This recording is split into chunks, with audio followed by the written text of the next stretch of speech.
Hello everyone, my name is Ahmed Autoencoders, and for the next few minutes I'll give a quick overview for my paper, Masked Autoencoders or Articulatory Learners, that was published in IEEE ICASSP 2023.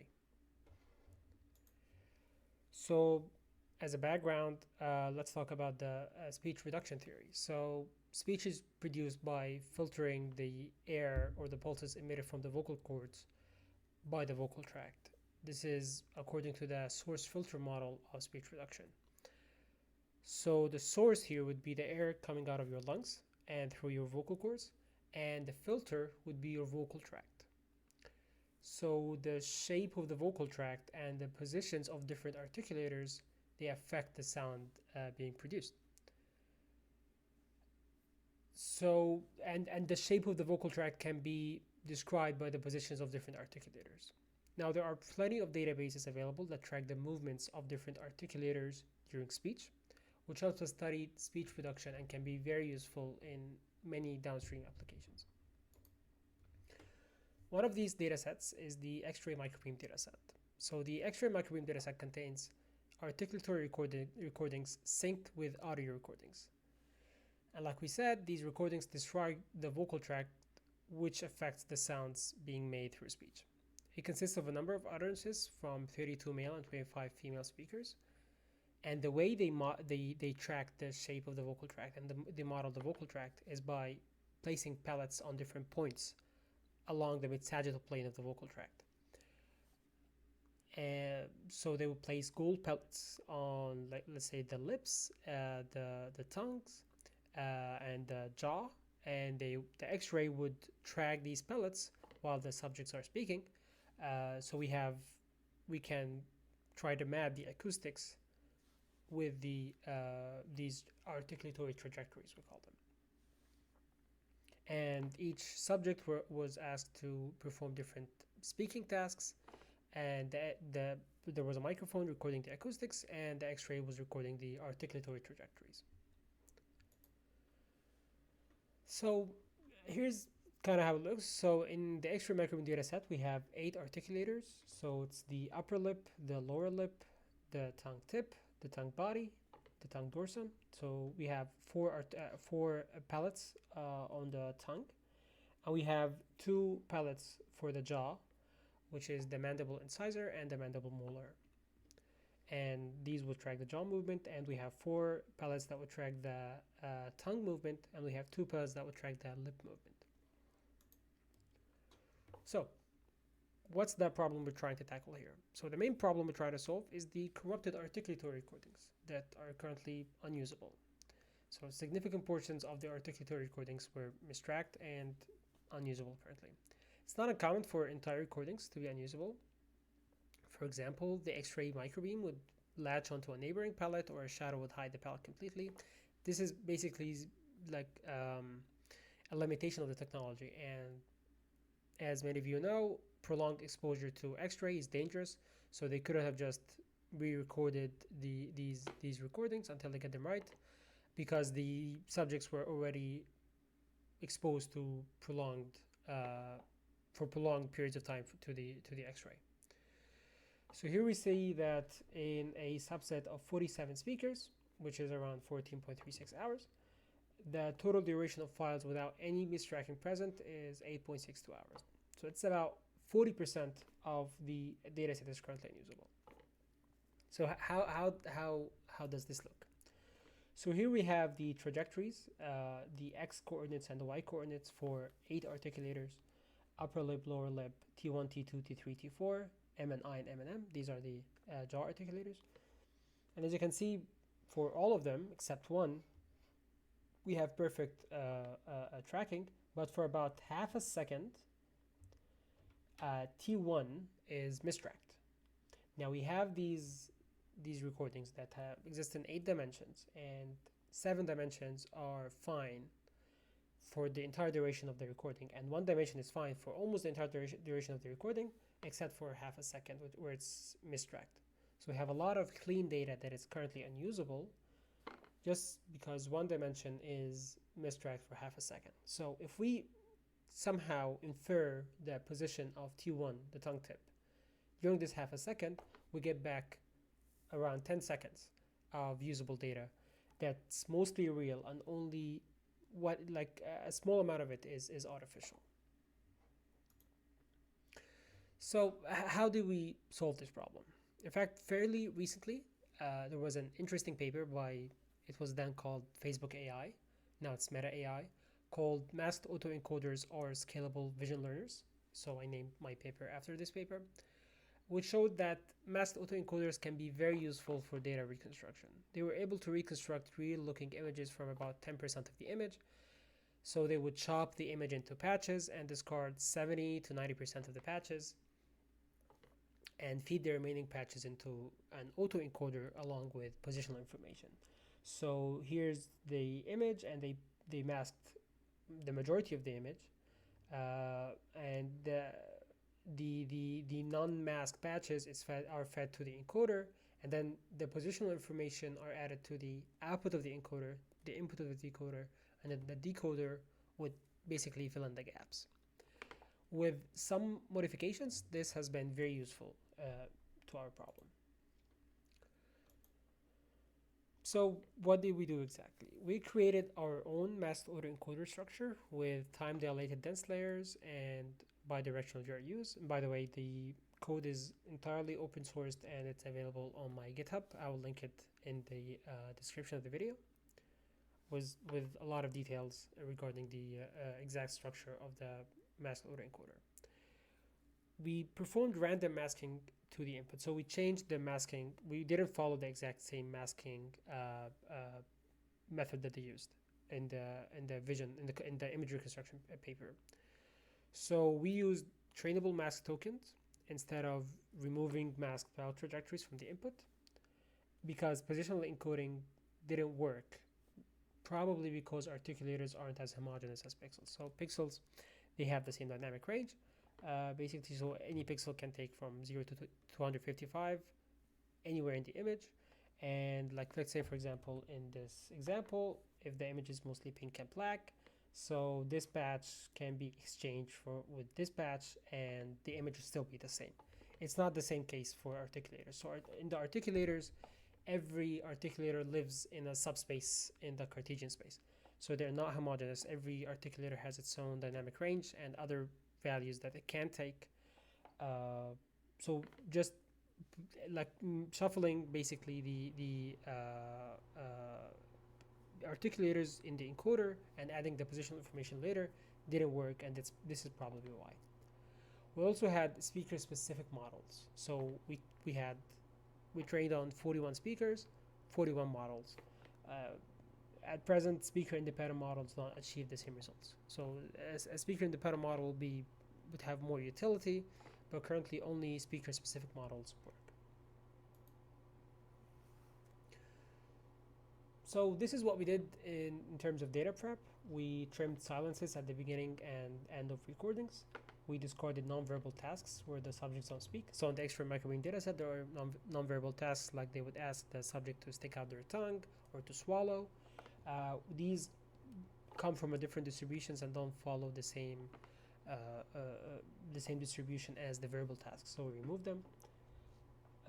We use the a sliding window of around 1.3 seconds with 50% overlap. Then we detected and removed mistracked windows.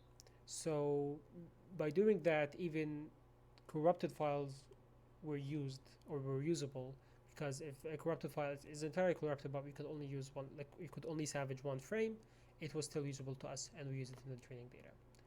For the test set, however, we handpicked the test set. So but what I mean by that is, because in the X-ray microwave data set, even within the verbal task, there's a great diversity. So for example, there's citation words where the subject would read words. There are paragraphs or sentences, or just saying like vowels and sounds like ba ba ba or whatever. These also come from slightly different distributions. So I wanted to make sure that the test set would be a representative of the performance over all the subjects, or over all the tasks, sorry. And I also wanted to make sure that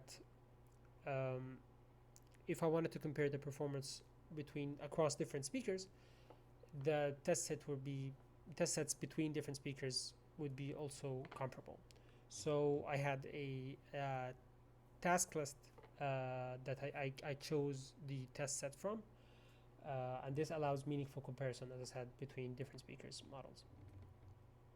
I trained on only 41 speakers, so if you remember in earlier slides I said we have a subset of 47 speakers. I could only train 41 speakers uh, because like 6 speakers, one speaker had no recordings without any mistrackings, and I couldn't salvage even one frame without any mistracking. And 5 speakers did have some clean data, but the data wasn't big enough for a big training set and a representative test set. So currently these are just not non-reconstructed.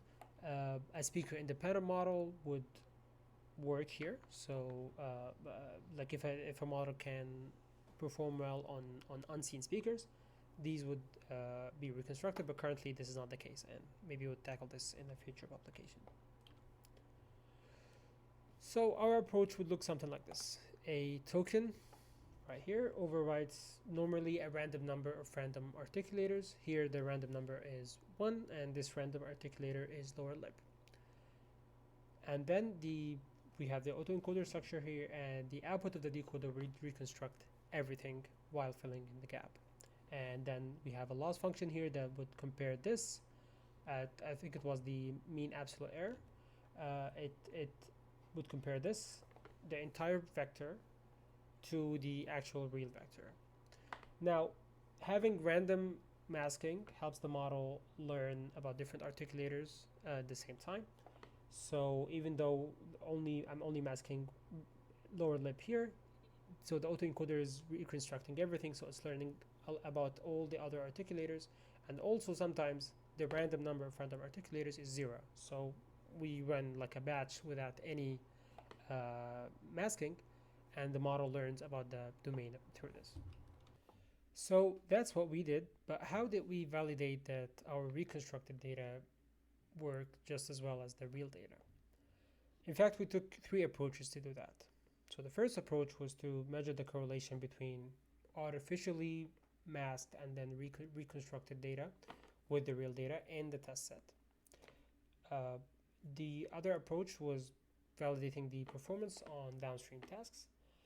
And the third approach, which is more of a manual approach, is validating that the trajectories make sense with the transcription. So let's start with the first approach. So I'm going to show you some results on the test set. In the real data, a pellet trajectory is typically corrected for a few milliseconds, upwards from 50 to 500 milliseconds. But in the test set, we masked all combinations of 3 concurrently masked pellet trajectories for the entire duration of the test set, so like tens of seconds.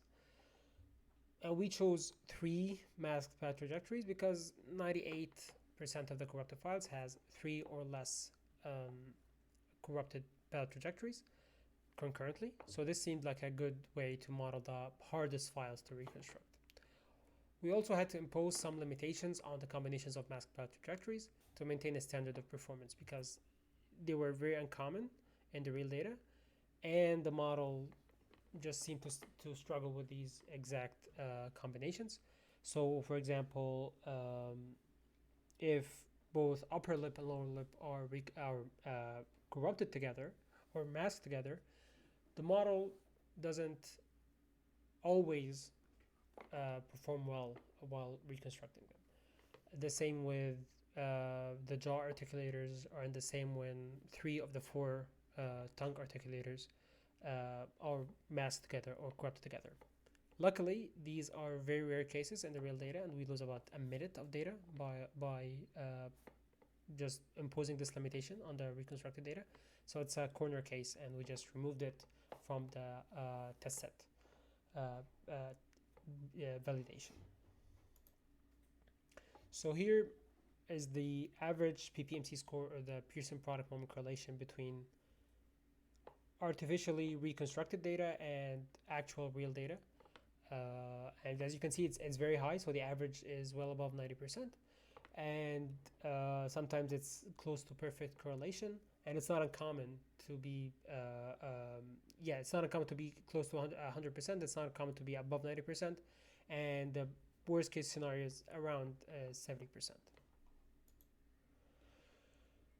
So this is how the reconstructed data looks compared to the real data with artificial masking. So here, luckily, we have the ground truth to compare to. So in this exact file, I took a file that didn't have any corruption. I masked 3 articulators, which is T1, T2, and M&M, and I reconstructed them. Now notice how close the reconstructed trajectories are to the ground truth, and notice how T1 and T2, which are the articulators or the pellets that completely describe the tongue tip, are masked together, but the model has the ability to reconstruct them with very high accuracy, with very high correlation, which is significant because the model can infer everything about the tongue tip from the remaining articulators. So this also shows that there's a huge deal of interdependency between different articulators.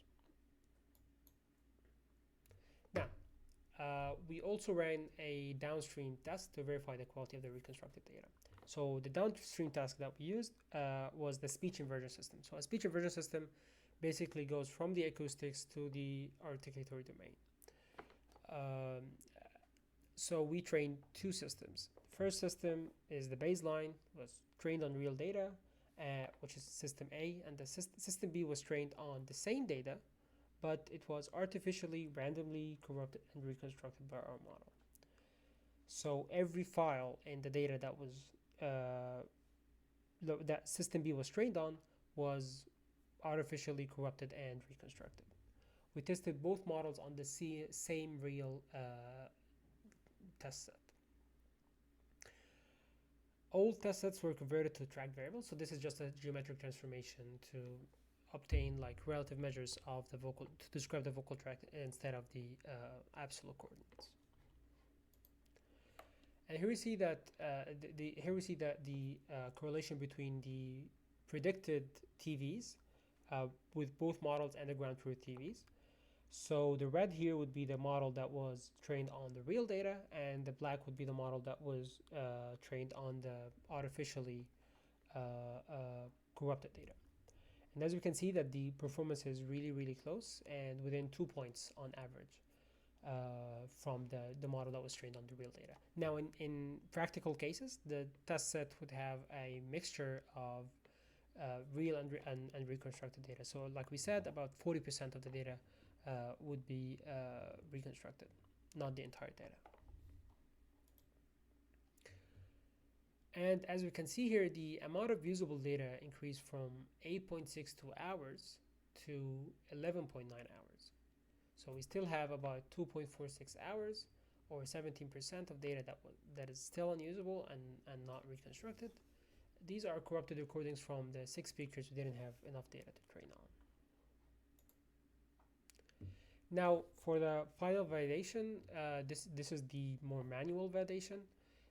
We manually validated that the reconstructed trajectory for T1 in this file follows the transcription model. And this file actually is an actual corrupted file, so we don't have the ground truth here to compare to. And if you look at the sentence being said here, it says, call a true son of the out of doors, right?